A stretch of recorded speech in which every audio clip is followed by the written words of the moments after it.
Welcome to Gazette 66.5's first YouTube video with Sarah Kay Bierle, that's me, in front of the camera. I am so excited to be exploring this way to share history with you. It is a new way for Gazette 66.5 to be reaching out with historical information and inspiration, and I can't wait to see how it goes. Today we are introducing a new video series that is going to focus on a battle in Civil War history. And if you're thinking, oh no, military history is not really my thing, don't worry. I've got lots of human interest stories, civilian stories, even some medical history that we'll share with you, along with what is termed traditional military history. So not to worry. This series is inspired by my new book. I've been researching the Battle of Newmarket for 2 years and am delighted to be able to share a lot of information with you. We'll even be going on location with some videos that we shot during one of the research trips, so you'll get to walk with us at some of the important sites of the battlefield and campaign. The new book is Call Out the Cadets by Sarah Kay Bierle. It's published by Savas Beatty and will be 192 pages in length. It's filled with pictures, maps, and of course, well written, I think, and the editors think, text that will help you understand this important and pivotal battle in the Shenandoah Valley. Call Out the Cadets is part of the Emerging Civil War series, which is highly popular and has won awards for its presentation of history for the public history audience. So very excited to be part of the series and to have gotten to work on the project, as well as getting to learn more about this absolutely fascinating battle. You know, before we go any farther, can we just take a moment and admire that book cover?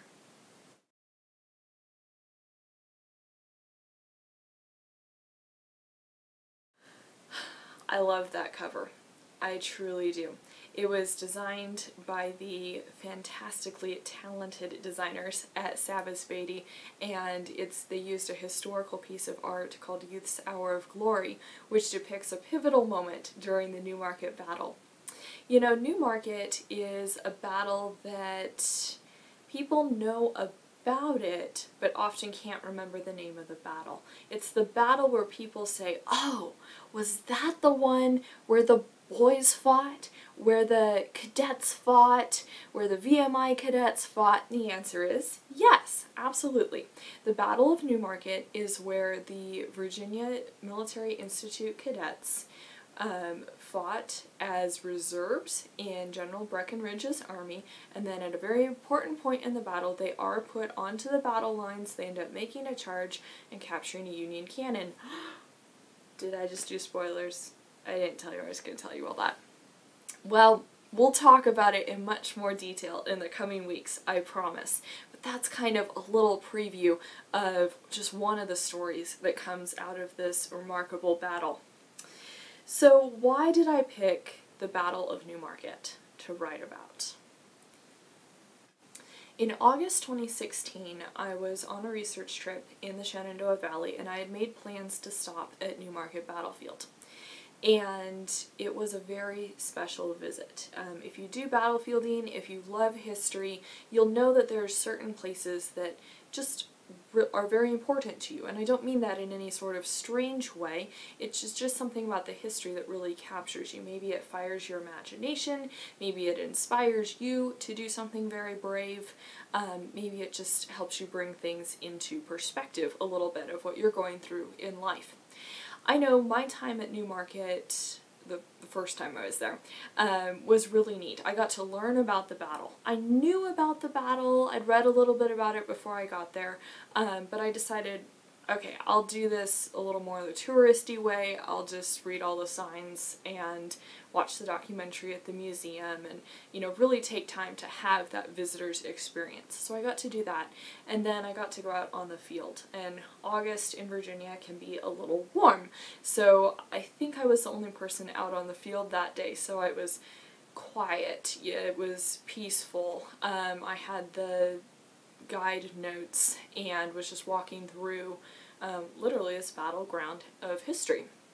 That summer, one of my brothers had joined the military, and I had been there when he took his service oath, and you know, seen him go through the glass doors and get on the bus to go to training, knowing that there were college students, cadets, who were 18, 17, 15, 22, you have these very young men in a battle situation. And with them being cadets, and my brother also being a cadet at a U.S. Service Academy, there was just a bit of a connection there.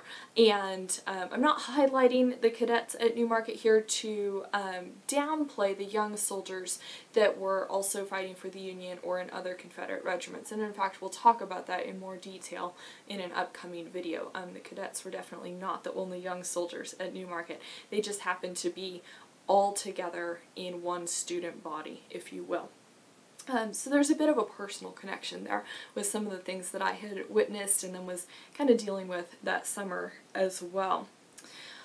I also was interested in writing about Newmarket because I felt it was a battle that I could research and do justice even though I live in California.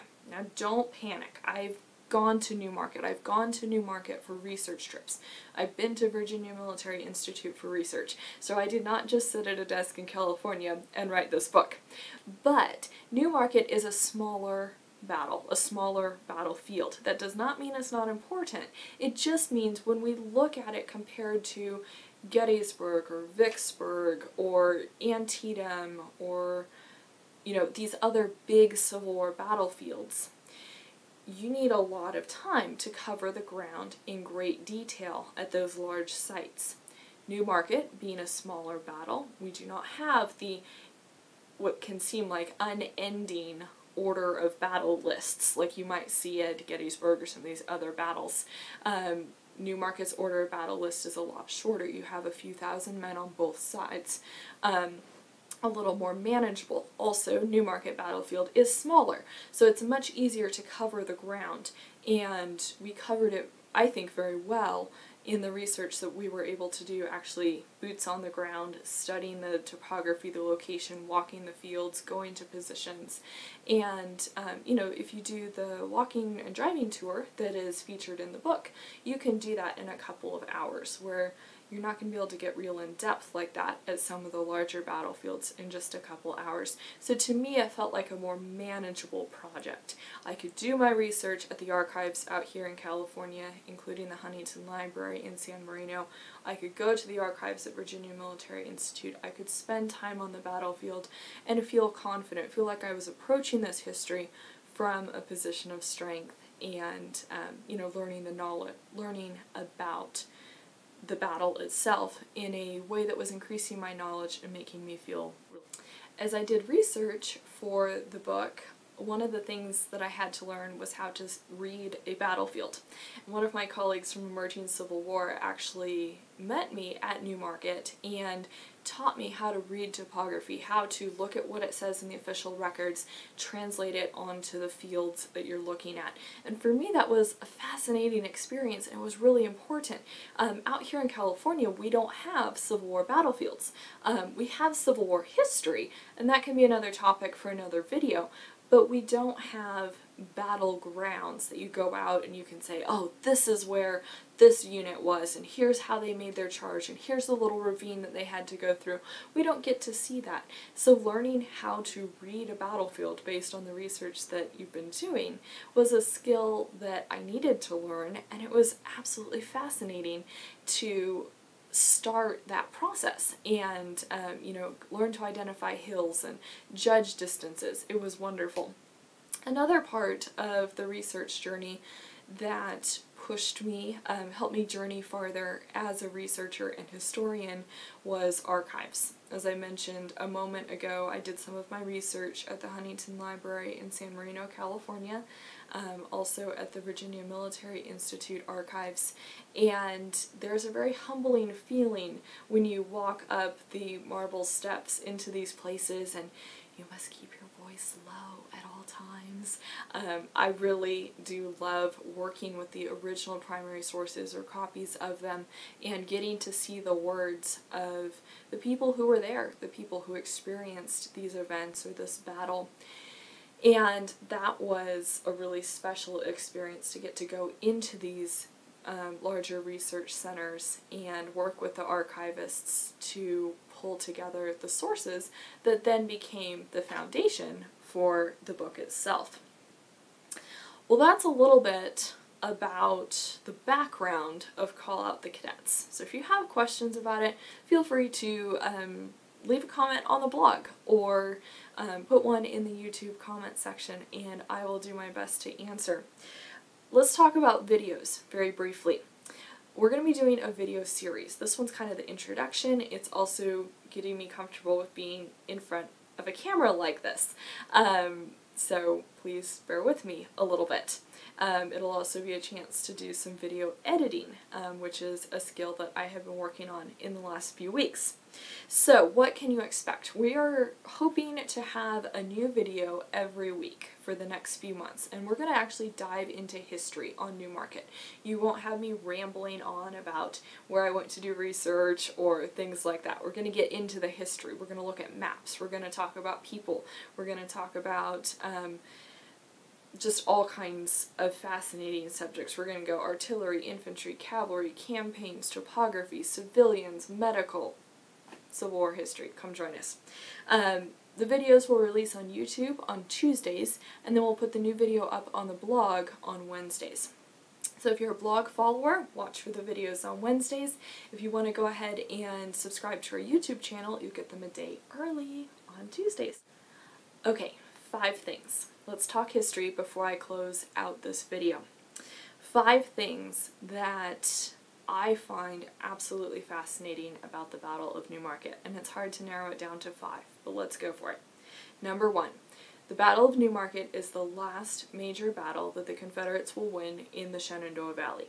And in that case, it marks a bit of an end of an era, a bit of a turning point, or the foretelling of a turning point, perhaps, that will come a little later in the year. Up to this point in history, 1864, the Confederates have pretty much dominated the Shenandoah Valley, defending it against numerous Union invasions.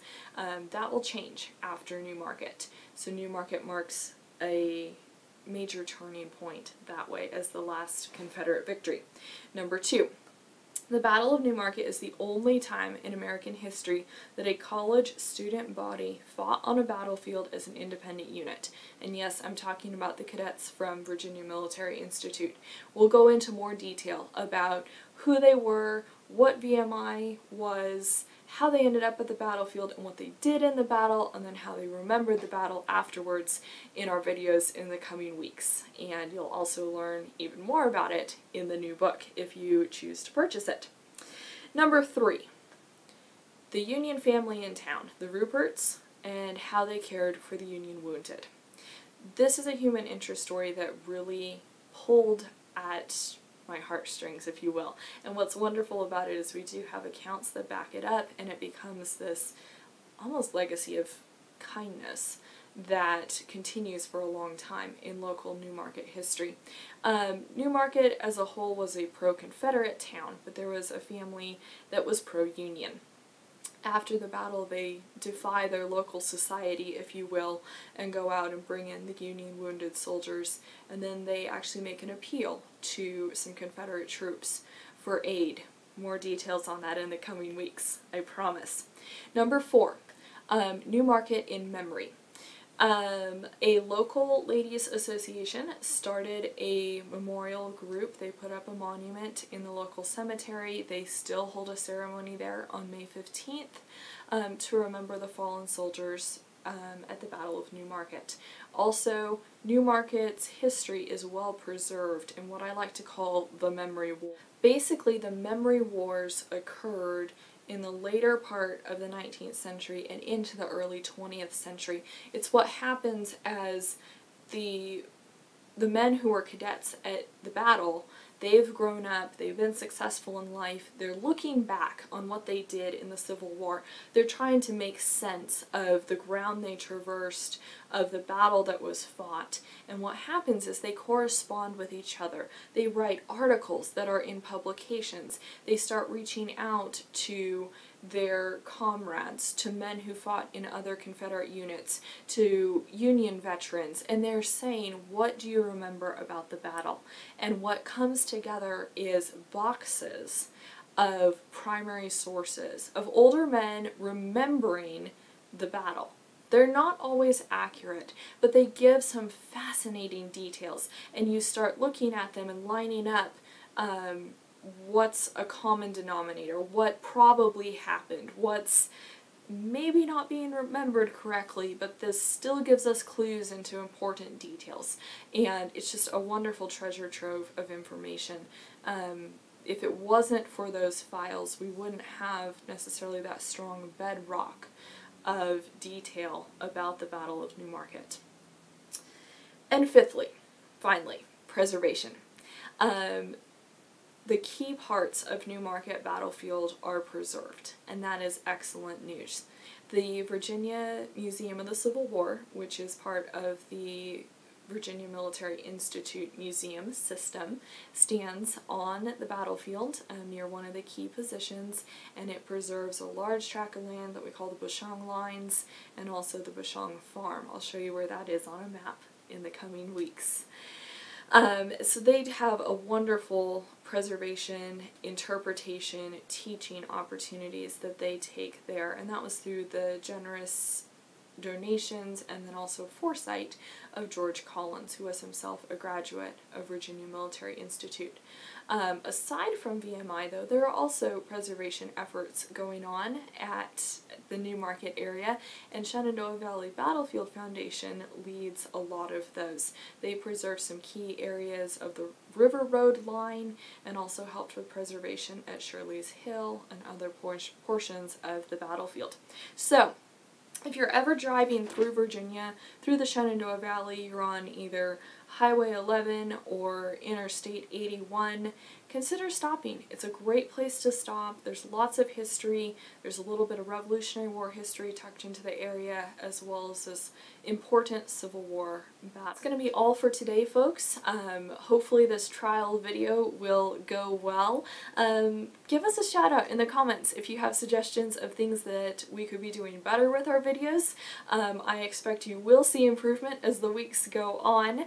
Right now we're just getting started, and as I said earlier, getting used to talking to a camera. If you've been to Newmarket Battlefield, or it's on your bucket list and you can't wait to go, give us a shout out in the comments. We'd love to hear what was neat about the battlefield to you, or why you're looking forward to going. That's going to be all for today, so have an inspired week, and we'll talk again soon. Thanks! Bye-bye!